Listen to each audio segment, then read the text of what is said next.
This is James Lutton for Pro Boxing Fans. I'm delighted to be joined on Zoom today with CEO of Mayweather Promotions, Leonard Ellerbe. Leonard, how are you, sir?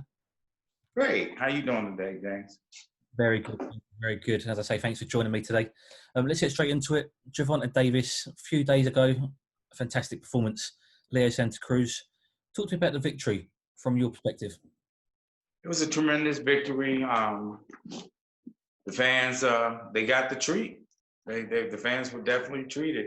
You know, we've been telling you during the whole promotion that it was gonna be spooky because it was Halloween, and the entire card from top to bottom delivered. 4 fights, 4 KOs on the pay-per-view portion, and the fans were the winners.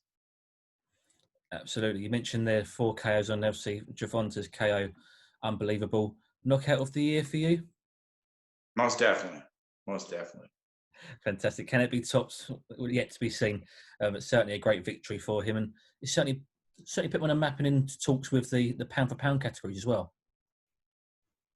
Yeah, I don't really put too much stock into, you know, the objective opinions on where someone falls and, you know, that kind of thing. I know what we have in Gervonta. He's the most exciting fighter in the sport, and he continues to deliver fight after fight after fight. And we're just ecstatic about where his career is going. Absolutely. Before I get on to his future plans, I just want to talk about something that came up today on social media. A lot of talk about tampering with the gloves, changing the gloves. What's your side of that? I mean, it looks like the governing bodies have sanctioned the gloves. You know, Gervonta. I don't have an opinion. That's just Twitter boxing. I don't pay that no attention. I don't pay that. It's just nonsense. Absolutely. Look, I wanted to, like I say, to his plans, his future. He's still a young man, 25 years old. You know, a big future ahead of him. There's a lot of talk at the minute. Teofimo Lopez, Ryan Garcia, they seem to be the names thrown about with him. From the perspective of, you know, the management side of things, what are your aims for him throughout the next 12 months? Don't know. We know he's going to be busy fighting, and he's going to be in the biggest fights possible for the most amount of money. And where would that be at? Are you looking at 130 or 135 or? We don't know. We don't know. We haven't talked about it. We haven't had one discussion about it yet. Coming off a tremendous victory, we'll put our heads together. Me, Al, Floyd, and Steven, and see what's next. Absolutely. You mentioned there, Floyd. Talk to me about Floyd's influence on Gervonta. Obviously, he's a big part. We could see there ringside, who was very vocal, giving his instructions to him during the rounds and in between rounds. What's it like seeing those two together? Well, again, I mean, you know, Floyd he's in my eyes, he's the best to ever do it, and it's a blessing to be able to having someone like that, you know, up close and personal with a plethora of knowledge like that, to be able to be hands-on, you know, whether it's in camp and fight night. You know, again, you know, you're in a win-win situation. You know, having a all-time great set of eyes, you know, giving you instruction, it gets no better than that. Absolutely, absolutely. Talking of Floyd, so I'll stay on this topic there with Floyd. Where's his future lie? We've seen him on the pads with some guys. I know Keith Hunter sent me some videos of him on the pads with Floyd. Is his future lying in a coaching career? Could we see him back in the ring professionally or as an exhibition? That I don't know. He's obviously fought in a couple exhibitions, you know. So I mean, he's fought in a exhibition. Who knows? I mean, he's been working with some of our younger fighters, you know, and a lot has to do with, you know, he's had a lot of downtime, you know, during COVID, just like all of us have, and so he's been spending lots of time with his kids, his family, and he's been in the gym.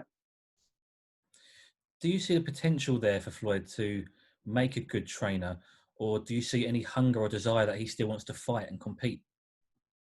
Floyd can do anything he wants to do.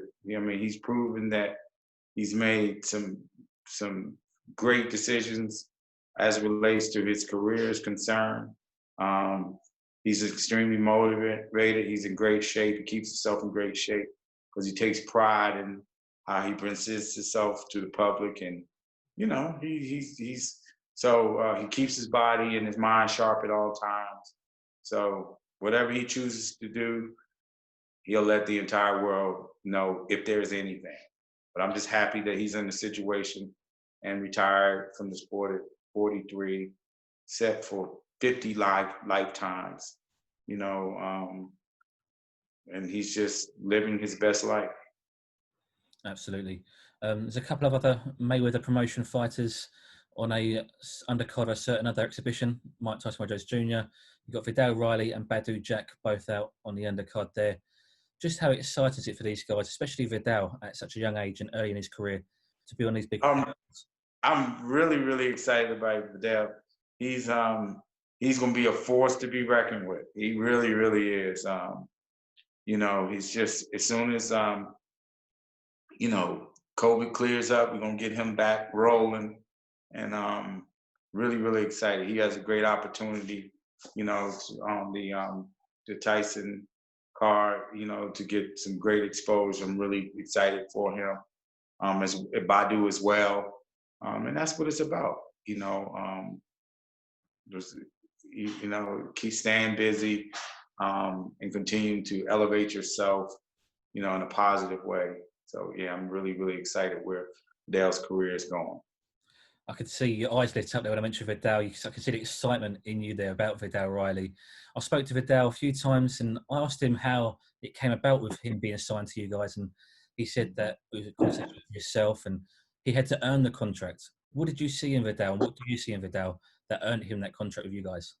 Well, he's a very hardworking young man. He has lots of knowledge of the sport already at such a young age. And he's continuing to find ways to elevate himself outside the ring, which is a good thing. He's continuing to work on his skill set in the ring. It's just been unfortunate that just like all the fighters haven't had, many opportunities because of COVID. But again, I reiterate, as soon as, we see this thing clearing up, because it's all about the health and safety of the fighters, so again, we're just waiting patiently. And in the meantime, like I said, he has this exhibition fight coming up, and I'm really excited for. Absolutely. And like I said, I know we're on a tight time schedule, so just finally, just tell us a little bit what's next for Mayweather Promotions, who have you got out next, when can we expect to see them, and how excited are you for the future? We have Richardson Hitchens on November 28th. He's going to be fighting Argenis Mendez on Showtime. So I'm really, really excited about that. Then we have another show in December, which haven't been announced yet. And that's it for the next month, because we're already in November, and then the top of the year, hopefully we'll start getting some good news and things will start opening up outside. And we have some big plans for 2021. Absolutely. Well, I look forward to all of it. And again, I appreciate your time today. Thank you, Leonard Ellerbe, for joining Pro Boxing Fans. Thank you. Have a wonderful day.